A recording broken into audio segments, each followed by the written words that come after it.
जो प्लांटेशन होता से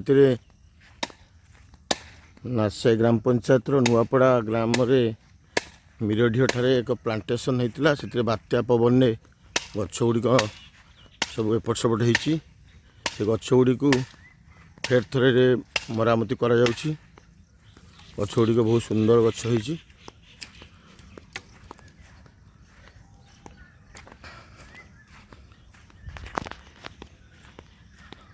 ये हूँ नाथसाही ग्राम पंचायत नुआपड़ा ग्राम सेग्रीगेशन शेड सहित कम्युनिटी कंपोस्ट फिट पाखे रखाई। जो अलिया गाड़ी आणिकी एठी सेग्रीगेशन शेड रे पकाउची ताकू बछा जाउची। बछा जाइकी जो ताधर जो अलिया बाहर से कम्युनिटी कंपोस्ट फिट रे पका जाउची।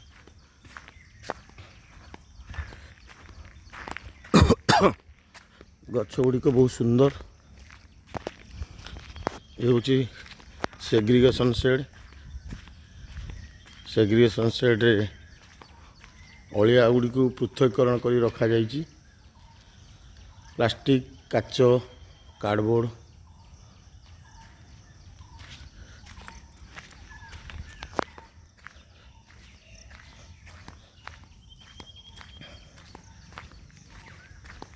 गछ पवन रे क्षति होती से गछ गुड़ी को लोकों सहायता बागा करा जाउछि।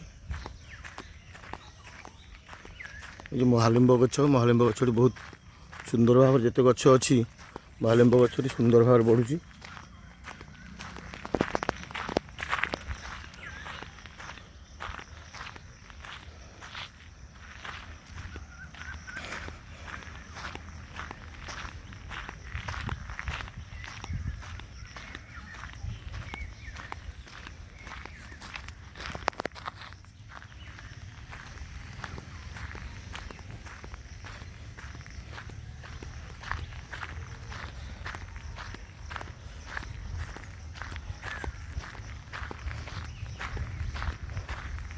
ये पड़िया भितर गोटे गिड़ी गछ नाला गछ गुड़ी को पखापाखि 1000 गछ लगाई जीवित अवस्था 600-700-800 गछ पखापाखि भल कंडीशन ने जीवित अच्छी।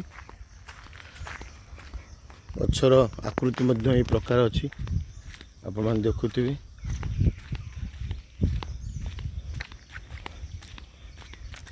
गछर लागिला परे बहुत थर पाखापाखि 4-5 थर गछ को जत्न निया जाउछि। सेथिपाई गछ गुड़ी को आज भल कंडीशन ने अच्छी। खाली गछ लगेदेले हेबनी गछ को रक्षणाबेक्षण कर बंचेबाटा निहाती आवश्यक। सरकार मान्यवर विधायक आम प्रणव प्रकाश दास तांकर गोटे कार्य होची रक्तदान एवं होची वृक्षरोपण। ये 2-3 जिनस गोटा महत् कार्य आपको सफल भाव में ये करा जाई पारची।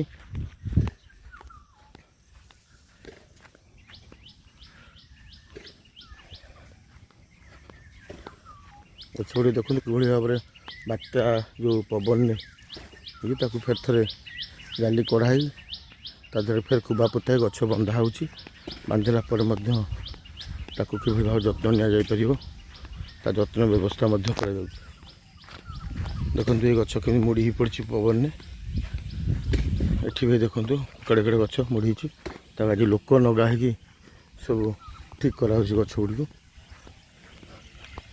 आम आशा करछु गछ गुड़ी को गोटे स्टेज आज गोटे भल स्टेज रे गछ आसी पहुँच पारछि।